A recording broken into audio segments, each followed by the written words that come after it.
Good morning, good morning, good morning. I tell you, IT, the internet, acting up this morning, would not let me in. My had to go out 3 times before I could get back in, but thank goodness I'm in. But I don't know. I don't know what's going on, but the platform seems to be having some, connection issues with the other areas that they are redirected to make sure they can tune in. So I know I'm on Instagram, YouTube, and Facebook, and my platform is StreamYard. But I don't know. I don't know what happened. That I'm a little sluggish this morning on being allowed into my area. But how are you? How has your last couple of days been? Have they been good? Have they been fun? Have they been taxing? Because some people just are feeling quite stressed over last week's determination as to who would be president, or money issues, or just issues. So many things are going on. How are you doing? I'm doing fine. I'm having what I certainly would say it's been a good morning, kind of quiet. I got up and I had my breakfast, so I'm feeling quite good. Feeling quite good. So what I wanted to do is talk about a word that sometimes, and I know I did this word probably about maybe 2.5, 3 years ago, and it means more to me now than it did back then. And it was important then, but what I find to be true is that we need to either have our own wisdom that we've learned from others, or listen to some people who have wisdom. They're wise.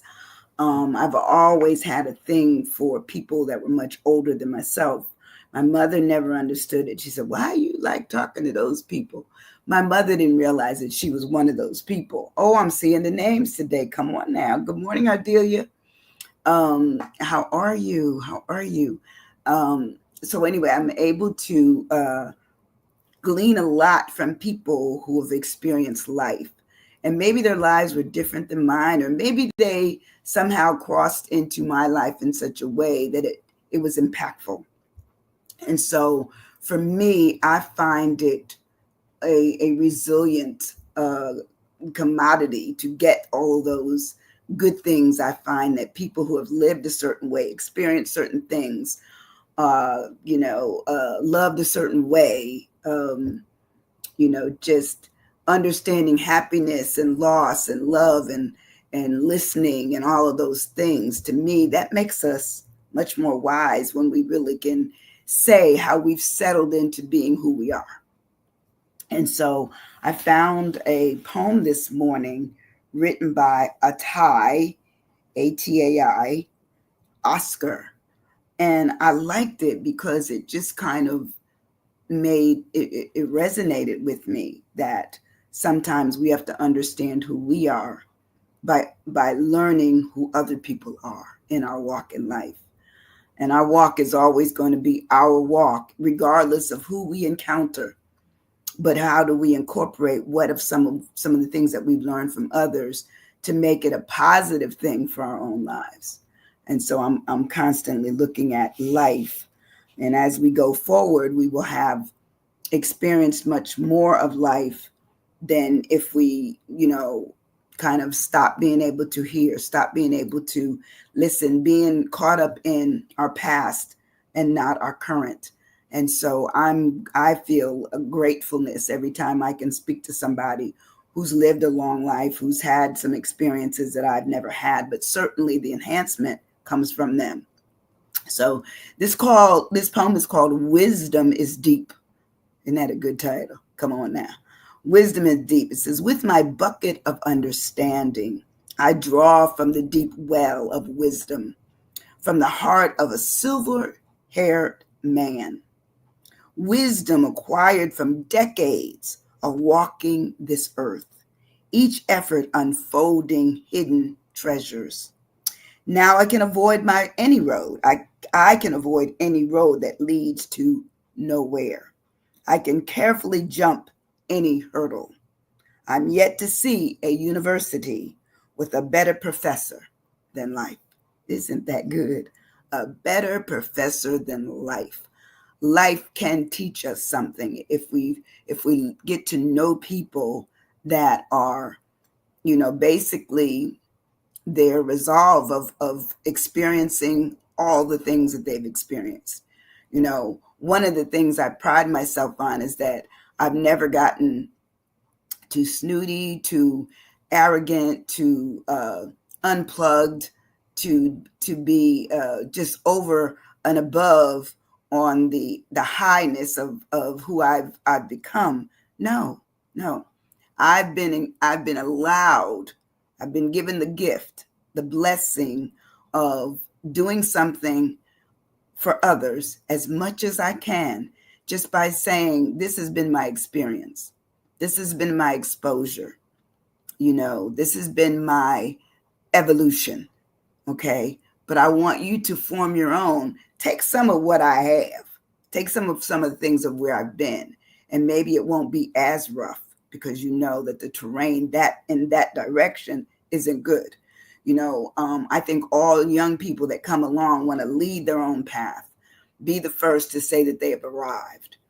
And sometimes they arrive well. I take nothing away from young people, because wisdom is not just for the older population. Wisdom also comes at a young age, and you carry it forward. But wisdom is, to me, what can be given to others easily. Okay, if you're willing to show other people where you've been, what you've done, what you've experienced, and how you've been hurt or how you've not been hurt, how you've been accepted and how you've not been accepted, where you've been loved, where you've not found love, all of those. There's always us in the balance of good and evil, up and down, here and there, always. But we can find better ways by maybe listening to someone or many people of where we've been. So anyway, wisdom is deep by Atai, Atai, Oscar. So anyway, let's get into the word of wisdom. And I don't think it printed my other page. So I have to go and I can do it on my phone. No big deal. The wonderful thing about having a lot of stuff on your phone is that I write most of anything I'm going to speak on my phone. And therefore, once I print it out, I'm ready. But 1 second here. I didn't expect this. I thought everything else was, as they say, copacetic, but not this morning. I tell you, every day you got something going on that is out of your control. You don't realize it. You just thought that everything was right, but I don't know. I may have been out of printing paper, but I apologize for it. There it is right there. Okay, so we're just going to talk about, well, what is wisdom? It says wisdom is the quality of having experience, knowledge, and good judgment. How many of us experience things that we can be better judgments of it going forward when we're faced with it again? I can certainly attest to that. Been through some things. It says, and it's the quality of being wise.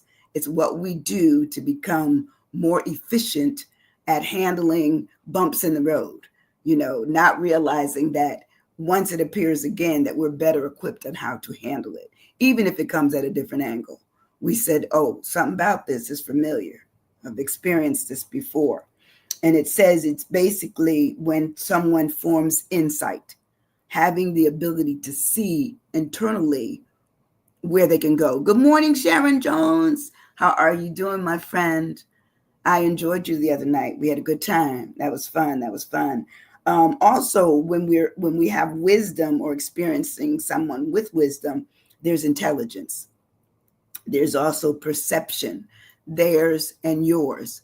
Theirs from what they might be giving you, and yours from how you perceive it, how you deal with it, what you're going to deal with it. Me too. Yes, thank you. And it also says that once we have perception and intelligence, we also should have acuity. We should be better able to manage, this kind of thing that's happened to us, or at least speak on it to others. We can speak on it. It says we also have judgment. How many of us know that we need to have judgment? If I've already gone that way and it wasn't, I didn't know it, I didn't anticipate it or expect it to occur earlier, but then once it does, I need to know to use my judgment so that when I see it again, I know that that's not for me. Um, my mother always used to say that some people will continue to go the same route, getting to the same, destination, same route. So why you go that way then? Why you keep it fooling with that person then? Why, she would always ask the question, you know. And I would say, well, Mom, they did it. She said, let it go. And sometimes when you let it go, you let them go. And you're okay. You're okay. You still are fine. It also says that we will have circumspection, foresight. We'll be much smarter people once we navigate, where we should go versus where someone led us to, or we, better when you say it this way, or we were led to.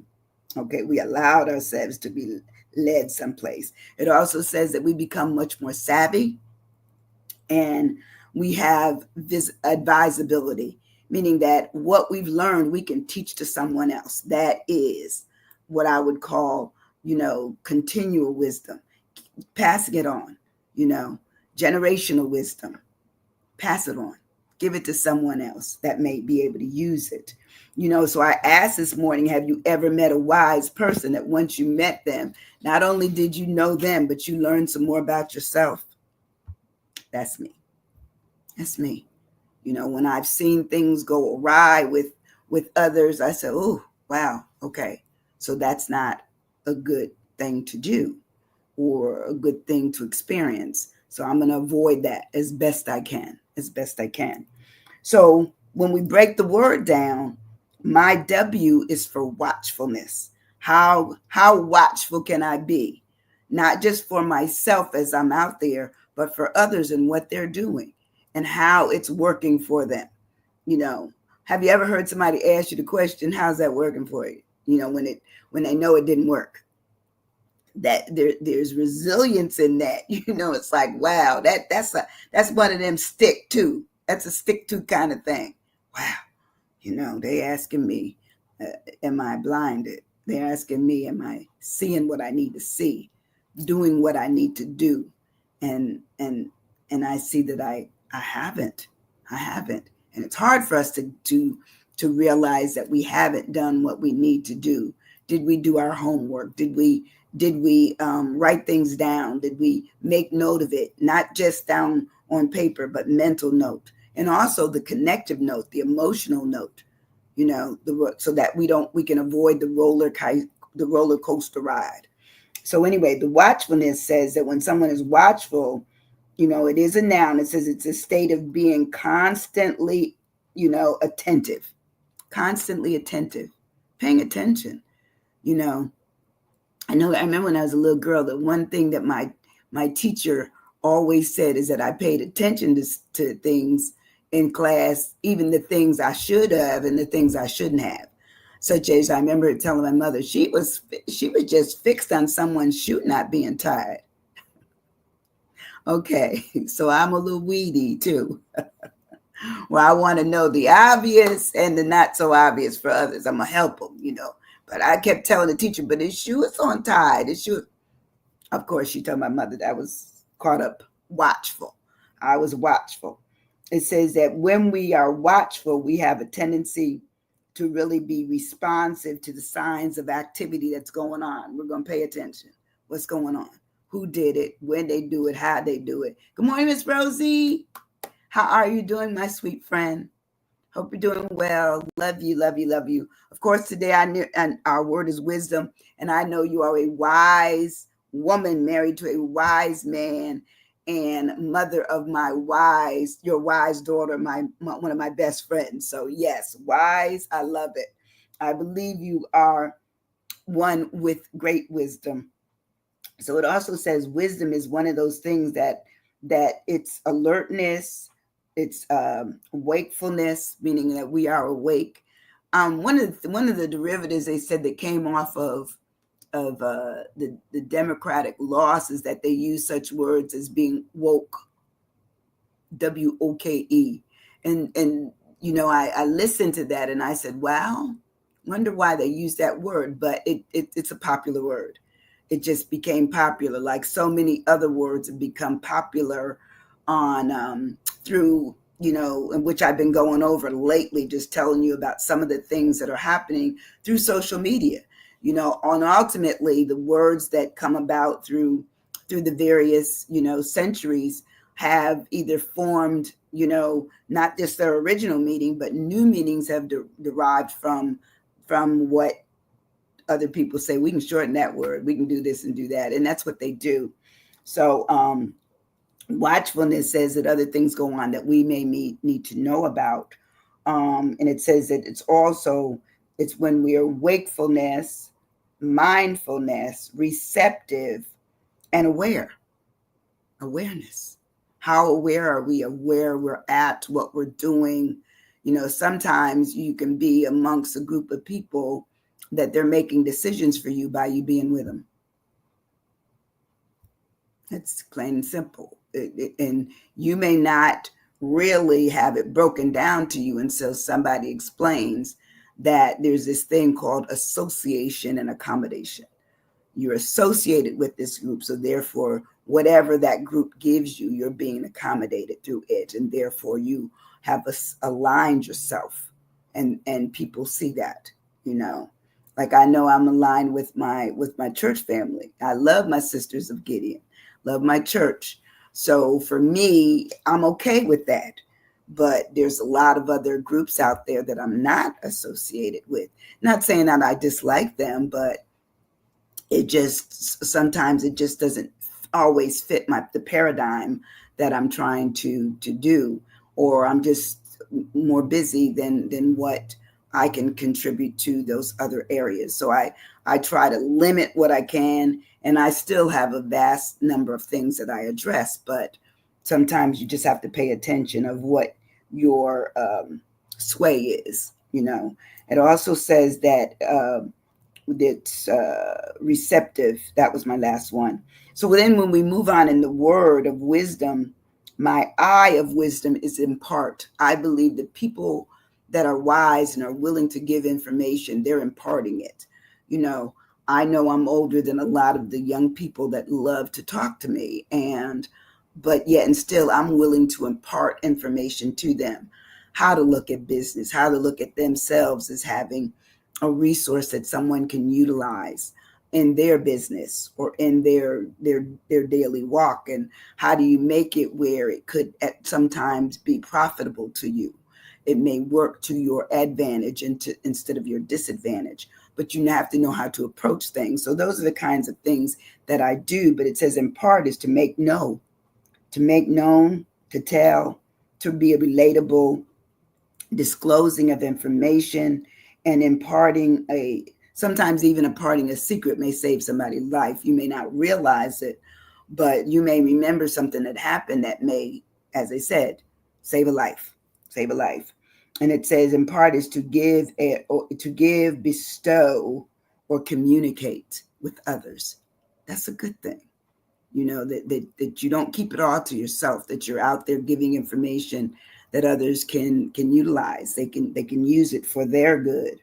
It says is to communicate, to convey, to transmit information, to be one who of admission, to just say, I didn't do this the way I should have been done, but I'm going to tell you what I did, so maybe you can avoid doing it. Just giving people what I have done and what I haven't done and how it worked for me. Good morning, Maurice, Big Mo. How are you? Good morning. Good morning. Today our word is wisdom. And I know like you know people that are wise, and you're a wise individual as well. And I think that that's how we build on being more wise or having more wisdom, is when we associate with people that we like listening to and talking with and airing out, issues that make sense to us, making sense to us. So we really look at the whole idea of imparting is announcing that you understand where you're at and you're giving it away to others. Breaking what was at one time, like a secret, like a code, giving it to someone that says, hey, look, this is how I made it. This is what I did.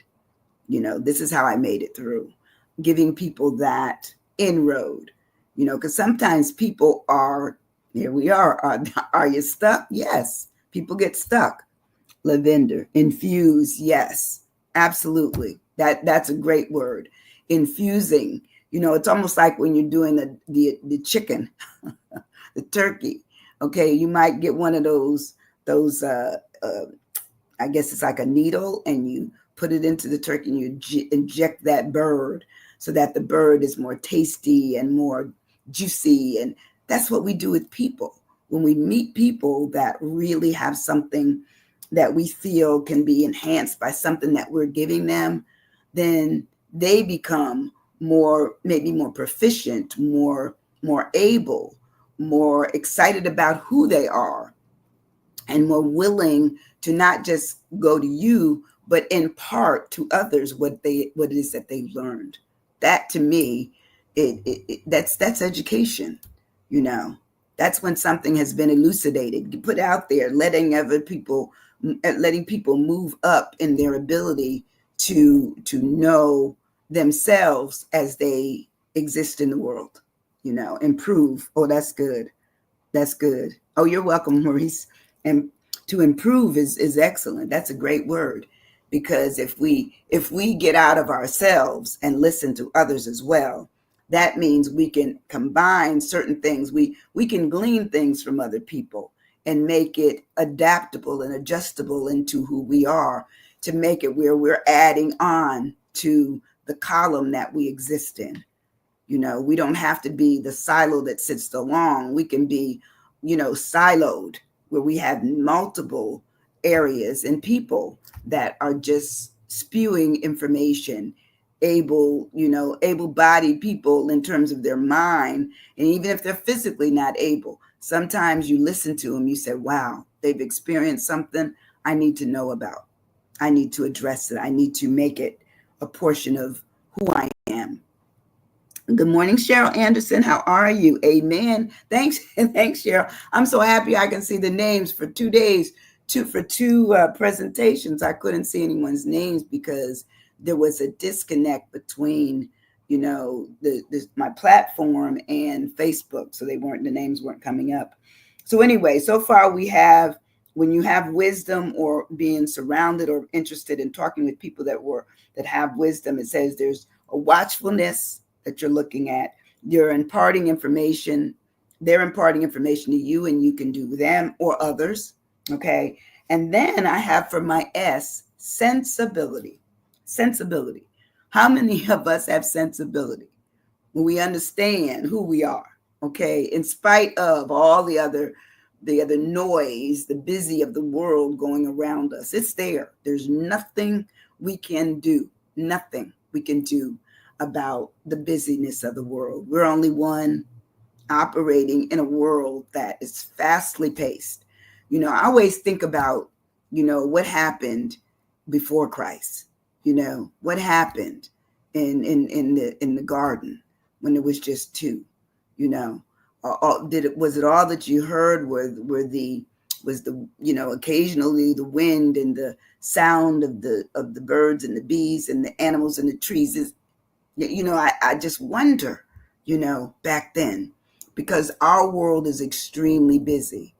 And one of the things I pride myself on is when I get to my house, I close that door and I'm fine. I am fine. I can be by myself and I can write. I can read. I can listen to what it is that was in my wisdom pool that day from the people that I spoke with.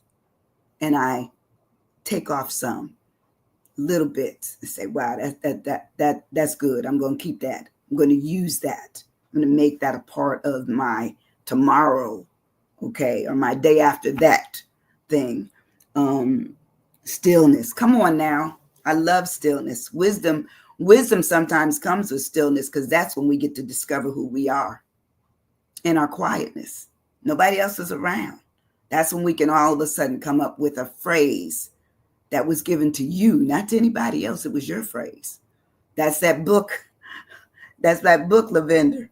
That's the book that you're given, you know, your strength. Come on now. Y'all got it this morning. The strength that we get sometimes just from our finding our own wisdom, finding it through what we've experienced in life, you know, the good, the bad, the ugly, you know, the exciting, the lovely, you know, because let's face it, if you've lived long enough, you've experienced all those things, you know. Someone's mistreated you, someone's loved you, or someone maybe hasn't loved you enough, but they're still there. Or they haven't loved you the way you want to be loved because you haven't been able to tell them. That's your wisdom. Tell them. Let them know what's missing. Let them know what is there. You know, what is missing from there, from here, from here. Because sometimes the wisdom isn't just in the heart. It may be just hearing somebody say things that comes with feelings behind it. That is strength. And sometimes that doesn't come until you go through your stillness, and it will improve your ability to move out because you've been infused in all the things that pretty much put you in together, put you in the together mode where you're able to handle all the things that you may encounter. That becomes your wisdom, your platform, your platform. Anyway, we've done the sensibility, the imparting of information, the watchfulness, and then we move on to the discernment. How many of us have discernment? That means we're able to decide left or right, up or down, in or out, yes or no. How many of us are able to do that? The ability to judge well. And sometimes, as I used to tell a couple of people in my counseling, is that your judgment's off because you've made it a personal judgment based on your emotions. But is the judgment accurate in terms of your ability to carry it out or remain in the bad situation that you are in? Sometimes people can't get that. They don't get it because they leave it right here. They leave it at the emotional level. At some point, in order to be truly wise, it cannot just be based on emotion. You have to bring it up to the head where you're thinking about it. How does it make sense? What do I do with this? How do I get it beyond how I'm feeling? You know, because feelings will mess you around. I ain't gonna lie. You know, you love something, you love somebody, you'll stay with them longer than you should. You'll make decisions to do things that you know you shouldn't have done, but you do it anyway. But yeah, preach, stop. Okay, I don't want to preach. I'm just saying, you know, I can take this word and just break it down and build it back up for myself. And I'm wondering, can you do the same thing? And I believe each one of us can. We can do it. We can make it where discernment just meaning, is our judgment off? Is our taste kind of crazy? You know, what are we really getting a taste of? You know, a taste of other people making decisions for us and we just fall into it? Don't know. Because sometimes it happens. You know, the personality type then comes in. Am I one that has suppressed my ability to make decisions because I always listen to a sister, not biological, a sister, and sometimes it is biological too, a brother, a professor, you know, a teacher of some sort. Now, everybody that spews wisdom may not be wise for you. It's hard to take because sometimes we want everybody that is giving out information. Even I've taken classes and I'm like, I'm trying to figure out where this person is, you know. And once you get to the level that a doctorate will take you to, you have discernment, you know, because at some point in time, they click off and you click on because the positions are starting to change. Eventually, you know more than you know more than they know about your area, because it's your area. You become the specialist. You become the person. So your discernment is going to outweigh what it is that they might be saying, you know. So discernment talks about this ability of judging well, understanding what is discriminatory, what isn't, what is refinement and what isn't. It looks at cultivation. How well are we cultivators? Are we cultivators of what we've seen, or are we just recultivating what we've already done? You know, trying to make it work. You know, sometimes no matter what we do, we cannot make things work. You know, we can't twist around something and make it form into something new unless it had that flexibility for us, you know. And sometimes things don't. Sometimes we have to literally squash it, let it go, leave it behind, and start anew. And I think the most worrisome thing for most people is starting new of anything, starting anything new. But once you start it, then every day that's behind you means that you're making headway. But if we start and stop and start and stop and start and stop, we never move ahead. So the discernment in that instance is that I'm not turning back. You know, I've done what I've needed to do to get to maybe get the foundation. But the foundation is just that. It's just on the ground. It's the lowest portion of where you need to go to. But if you're building a house, you after you get the foundation down and you pour it and it's rock solid with concrete, then you start adding, you know, the framing, what's inside, what's going up, how structurally is it. And sometimes we don't even think about, when we're building up ourselves, what's missing.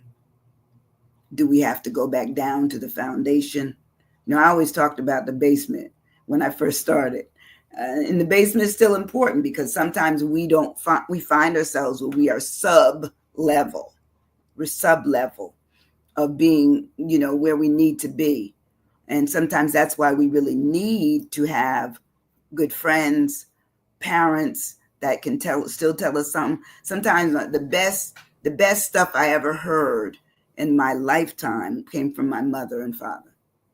Best. And it was simple wisdom, but it was wisdom. It was wisdom. You know, when I think about the fact that I got to do so much more than they did, they were setting me up to be much more successful than they had become or were allowed to become. Because they always said they grew up in the South, and understanding the South at their time of in living a young life was nothing like how I was raised in New York. Nothing like it. So I have to admit to that. Hey, Crew Ransifer, how you doing, my friend? Love you. Hope you feel better. I ran into your wife the other day. Come on. I'm gonna try to get to see you soon, okay?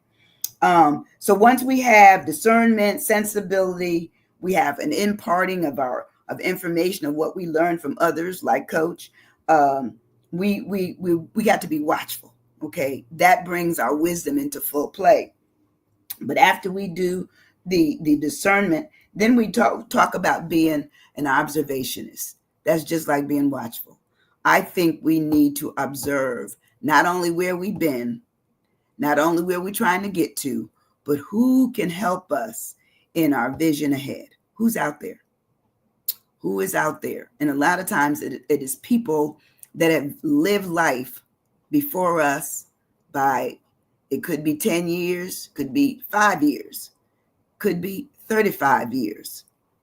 Go to them, talk to them. They can tell you some stuff. You know, they may add a few extra words by then.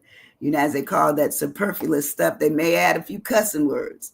Okay, X out the cussing words and listen to the words in between. I bet they got you. They got some good stuff. So being observant, an observationist talks about the action or process of observing something or someone. It says carefully or in order to gain information. That's what you want. You want to gain information. You want to be proactive for yourself and not reactive. And a lot of times we end up being proactive. but more so, many people, many people in the world are reactive. You know, after a fall, we're reactive. Well, I should have worn some different shoes. You know, after a love relationship, well, I should have paid attention to what he or she was really saying to me. Okay, after you fail the test, well, I should have studied more. Those are reactive. Proactive is that I studied. I wore the right shoes. Okay. I'm in a position to make good decisions. And not and the after the fact, of course, would be, wow, I didn't think it through.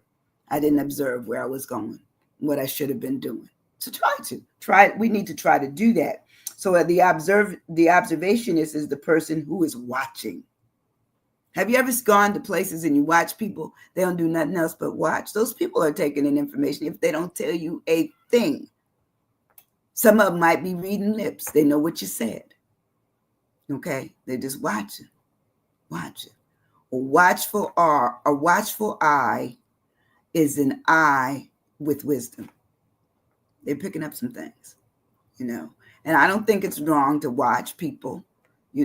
When I go on travel, and I used to travel a lot for the government, child, my best watch time was in the airport.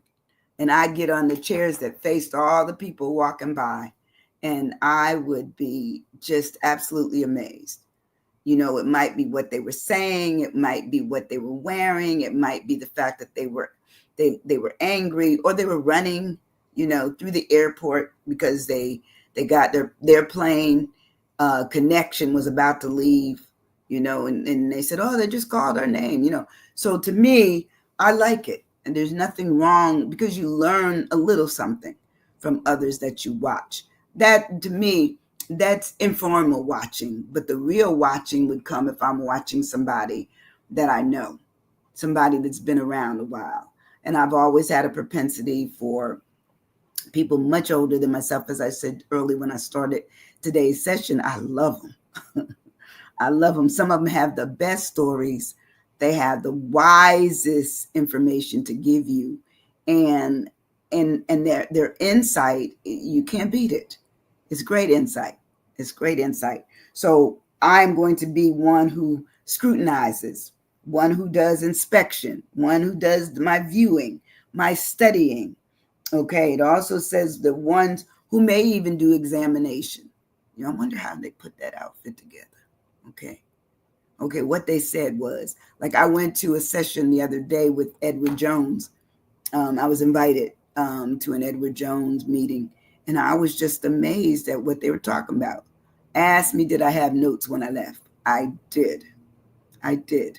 Sometimes we have to take advantage of where we're at and utilize it for how we may move out in the future. But I did take notes. The last thing it says that we must study, not just the viewing, not just the examining, but we must study. How many of us try to take on, jobs, take on a position, and we don't know it? Sometimes learning on the job works. Sometimes if I've been given the task of doing something, before I actually assume the role, I'm going to say I've learned something. I may not know it all, because sometimes you have to be in the position itself in order to get exposed to the people you need to know, and into the area that you are now in charge of. So take advantage of studying as much as you can before you get in, and while you're in. Never stop learning. Never. That's the way I look at life. I will always be an observationist. Always. I will always take notes. Always. I will always write my notes on my phone so I can look back at them occasionally, though, because, I don't want it to be that they think I'm not listening. I'll just pull out a piece of paper. That's the other way.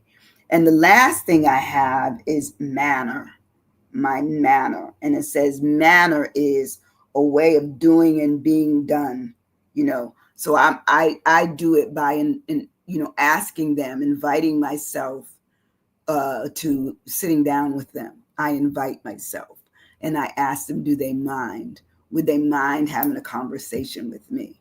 And so many of the ladies that have gone on to glory that have been my friends through the years. In fact, I was looking outside and I came in yesterday, and I have a plant that Miss Fredonia Daniels gave it to me years and years ago. And she'd always call my name, Miss Benborn. Miss Benborn, is this Miss Benborn? I said, yes, it is. Never changed my name, never tried to correct her. But listen, before she passed, she told her daughter that she wanted me to have that plant. And I still have that plant. And she's been gone now. Let's see. She died 20 years. So I've had that plant 20 years outside my front door. It is the wisdom that I pass every single day, because I used to enjoy talking with her. One of the things she said to me one day, she said, why aren't you married? You're beautiful. She said, but you probably like me. And I said, what's that? She said, selective. I said, yes, ma'am. She said, you need to be selective. She said, now, I come from the day women were supposed to be married. She said, but I think the young people coming along now, you don't have to do what we did. We did it for survival. You don't have to, because you're a doctor. I said, yes, ma'am, I am. Yes, ma'am, I am. But you understand that that's the way they do things. Okay, it says mediate. Yes, mediate would be a great word. Talk to them, ask them, do they mind? But find some people that are older than you and learn something from them. I always keep me a few all the time, always. And then I have some younger ones. So therefore, to me, I think you can be surrounded with wisdom, young wisdom, because they're going to teach you the things you don't know from the millennials and all those, the Gen Xers and all those below you. And then you're going to learn from those who were born in the earlier cohorts. You just know it. So manner is a way of doing things, getting things done, taking action for yourself, understanding that these occurrences may be rare or they may be ongoing if you've invited yourself in properly. Then it also talks about it being taking on a new aspect of where you are and based on adding stuff that they could give you. Okay, adding it. It also says the demeanor, the style, because if you're real fancy and they're not, they may have to bring you down a tad or two, and they will tell you. Like my one Mrs. Margaret Williams, I used to work with her, and she was a smart lady, and she would always say, hey, I know you're much younger than me, but you wait for me in this hallway. Yes, ma'am. Yes, ma'am. In New York, we never said ma'am, but down here, I learned quickly that ma'am was proper in the South, okay? But she just told me the things I needed to know for my daughter and myself. And when things went wacky for me, young widow teachers messing with me and everything, she said, take a deep breath. You're going to be all right. You're going to be all right. Because you're smart, okay? You're smart, but you have to learn some of the things that are going on in the system. If you think you know it and you're going to bulk the system and you're going to do it, with ease, it's not going to happen. I said, yes, ma'am. So that sometimes you just have to listen. So manner also talks about one's appearance in terms of approaching other people and observing the presence that you have in the presence of others who have more or experienced more because they've been around longer. Your presence should be what I would say down a bit, muted a bit, comfortable, okay? Almost like you're looking up to them. And not only do elderly people love that, but they also appreciate the fact because it is respect. It is respect. No matter what you've achieved, you give them the respect that is due them. You do it. And then it says it could be your whole way of your mannerisms themselves. So you don't have to be flashy. You want to be welcoming. Somebody that says, I want to know what you know. I want to hear what you have to say. I appreciate you. I care for you. I acknowledge you. I respect you. I thank you. Well, anyway, that's today's session. Did anybody have any other words or of wisdom to give? Because I know y'all got wisdom, every single one of you. Y'all have some wisdom. Look, these glasses are so much bigger, and there's actually the prescription. It's not a prescription; it's just over the counter, but they make everything make me dizzy. But these are the ones I grabbed on the way down the stairs. But look, I love you guys. I appreciate y'all, all of you who tune in to listen to Are You Stuck? And it's all about the words, that may lead to the Benjamins. Okay, I'm being silly now. But I hope you had a great day today so far, and that the rest of the remaining of the day is going to be good. Find somebody wise to talk to. Find some wisdom. Do what you can. I love you too, Sharon. Love you. Love you, love you, love you. I love all of you that tuned in, every single one of you. I appreciate you so much. And listen, hit the share button and let this message be shared. I think it was a pretty good one. How about you? Let people know that, Dr. Winnie is here. No money being charged, just giving you an opportunity to relax a bit, get to know more about yourself as well as others, okay? I'll see you on Friday, the last day of this work week, and we'll go from there. I'll have you another word of Are You Stuck? Thank you so much. I appreciate you. Love you dearly. Thanks. Bye-bye.